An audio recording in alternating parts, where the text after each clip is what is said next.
Максуда във Варна е на път да се превърне в град-държава. Разпоредбите на местния парламент и законите на държавата не важат.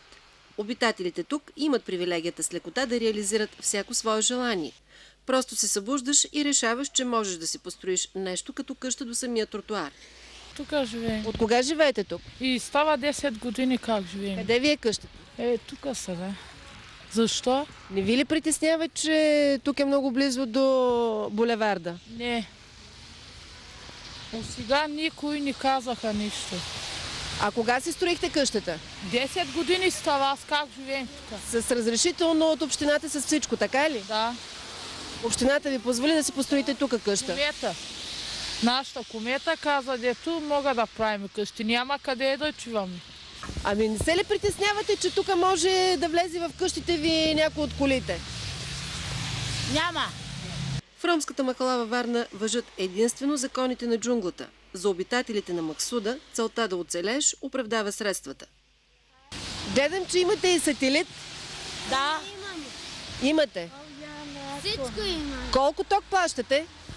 Не плащам аз. Защо? Защото държава така. Държавата не е на тока. Кой ще гладен, кой ще плаща на тебе ток, макако? А ток ползвате ли вие? Да. Плащате ли? Не. Защо? Защо така? Защо да плащаме?